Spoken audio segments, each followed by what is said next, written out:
All right, this is again from Wise Words, chapter 6, The Farmer's Treasure.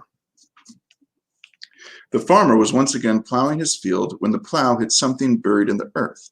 Pulling his horse to stop, the farmer knelt to examine it. He dug until he uncovered a round, hard object.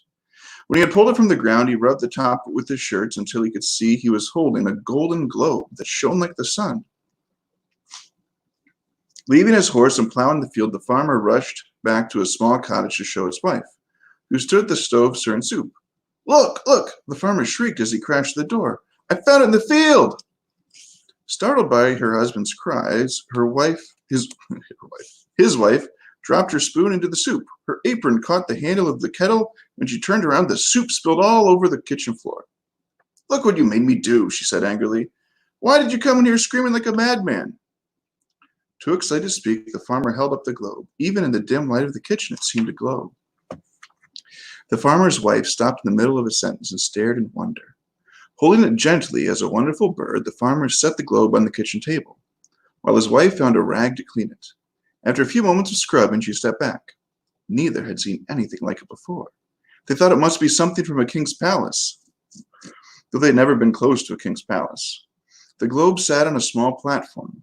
The gold on the top half was bright as a slice of the sun. Set in the gold were jewels that sparkled like stars and carved birds, so white they looked like the chips of the moon. The bottom half was dark green, covered with colorful paintings of strange animals and trees and flowers. The platform was deep blue, decorated with fish and porpoises.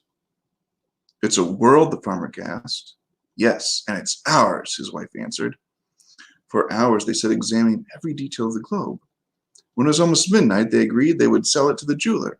They would have enough money to build a big new house in town. They would never again rise before the sun to milk the cow. Never again sweat in the fields through long and hot afternoons. Never again lose a night's sleep looking after a mare giving birth. Their miserable little lives with their miserable little duties could be gone forever. They would live as a king and a queen. Neither the farmer nor his wife got any sleep that night. Before the sun had risen the next morning, they were out of bed and dressed. The farmer harnessed his horse to the rickety carriage and set the globe carefully wrapped in a sheet on the seat. When they got into town, the farmer tucked the globe under his arm and went to see the jeweler. His wife walked up and down the streets looking in shop windows. The jeweler's shop was not open. After the farmer banged on the door 10 or 20 times, a pointed face peeked through the curtained window. Read the sign, came the squeaky voice. Not open until 9. Come back then. The pointy face disappeared. The farmer banged again. Please, I have something very valuable. I want you to look at it. Come back at 9, answered the squeaky voice. Of course, I could go to the jeweler's shop on the other side of town, the farmer said in a loud voice as he turned to go. Behind him, the farmer heard the lock turn and the bell on the door jingle. The jeweler stepped out wearing a striped nightshirt. Come in, he said.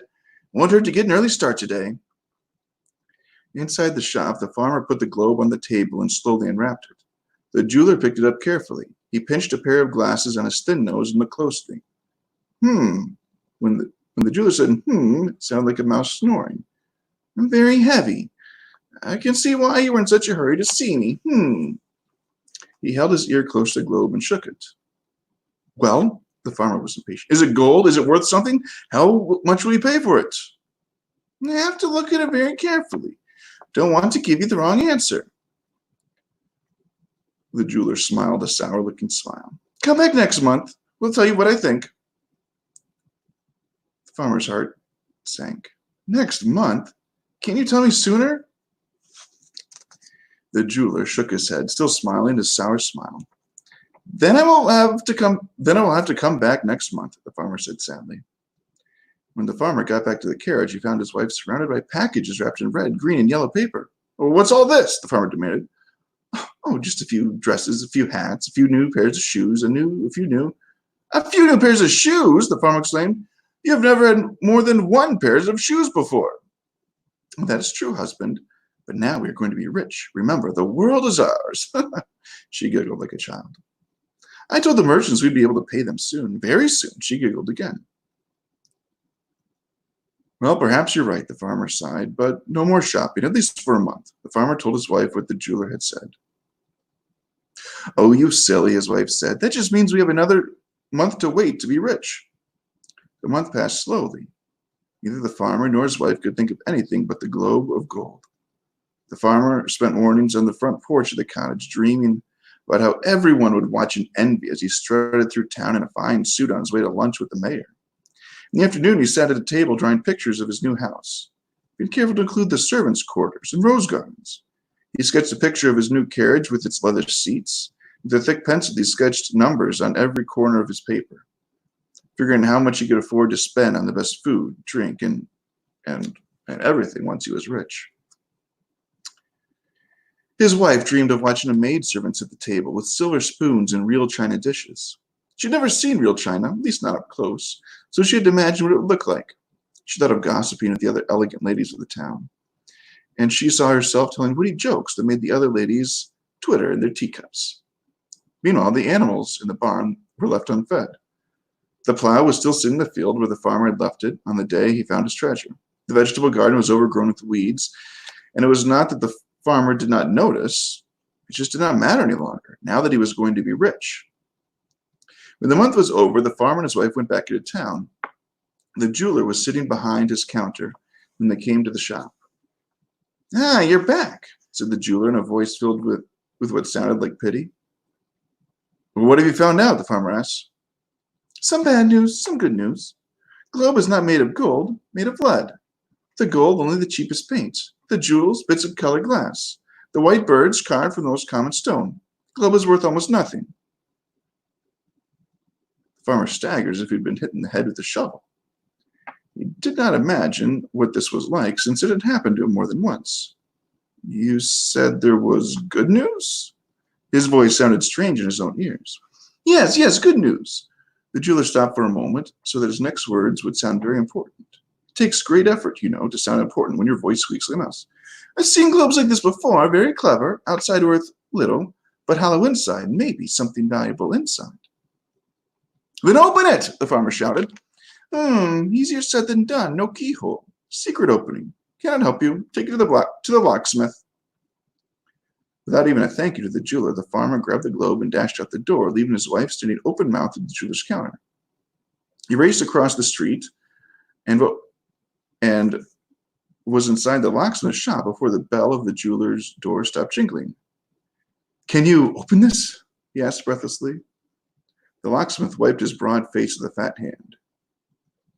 Pray tell how you know it opens. I don't, not really. The jeweler told me it might. Ah, he said. And we said, it sounded like an elephant yawning. I have heard of these kinds of things, yes. Yes, they were first used by the emperors of China to hide secret past papers, official documents, and so forth. Or was it Japan? India, perhaps? In any case, I have read many times about such things. Yes, the concept, the idea is very familiar to me. I do believe it was Japan after all. Oh, please open it, said the farmer impatiently. Oh, I am quite afraid that will take some time. I have never, you understand, actually seen an object until just now. And, of course, and if in fact this is such an object, it will take me some time and effort. I will have to examine, well, how long? Oh, I don't know, come back in a month. I'll see what I can do. It does look Japanese, if you ask me. Disappointed, the farmer returned to the carriage. He told his wife what the locksmith had said. Then we'll have to wait another month to become rich, he said. I'm certain there's something very valuable inside that globe. And the next month passed more slowly than the first. The farmer still could not keep his mind off the globe. He spent his mornings wondering how it might open, his afternoons wondering what might be inside, and his nights wondering what life would be like once he became rich. Unplowed fields went unplanted, chickens starved to death, the garden vegetables were choked out by the weeds. His wife began to bake bread from the wheat they had been saving for the winter. When the month was over, his farmer and his wife returned to town to see what the locksmith had discovered.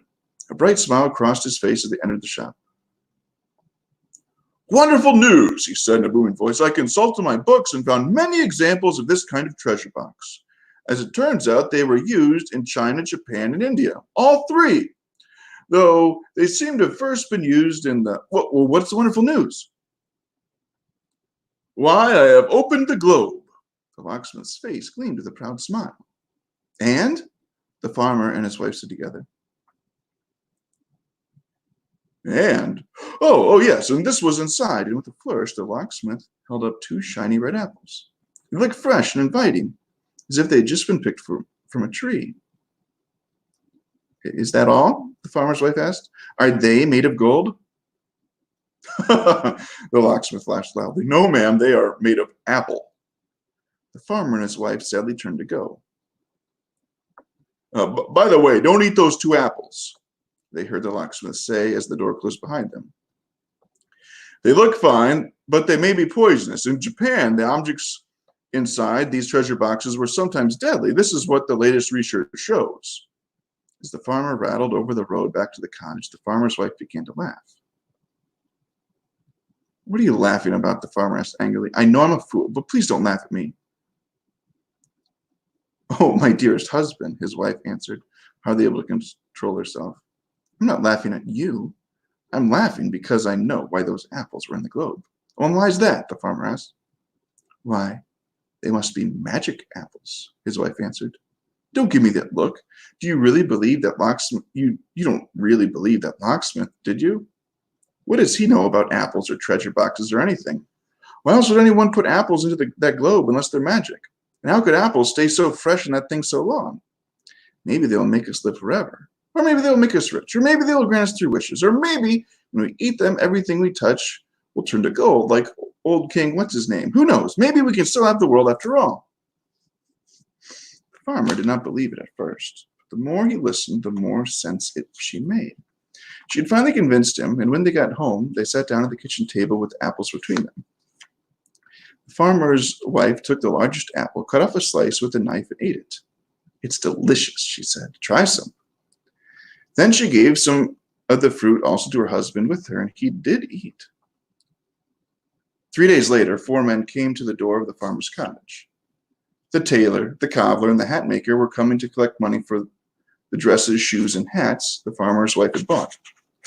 The other man owned the land where the farmer lived and was coming to collect the rent, which had been unpaid for months. The farmyard was lifeless. In the barn, the horses and cows were thin as skeletons. When the men knocked at the door, there was no answer. When they pushed open, they saw the farmer and his wife slumped over the kitchen table, dead. And between them were 2 half-eaten apples. The moral from Proverbs 12, verse 11. He who works his land will have abundant food, but he who pursues fantasies lacks judgment. Proverbs 12, verse 11. Wow. So they died in the end. You probably didn't see that coming. That hasn't happened in any of the stories before, so far. But yeah, they both died from eating the apples. They focused so much on what they were going to get when they were rich, they didn't appreciate the good things they already had. All right, that's the story for today. We'll see you guys tomorrow.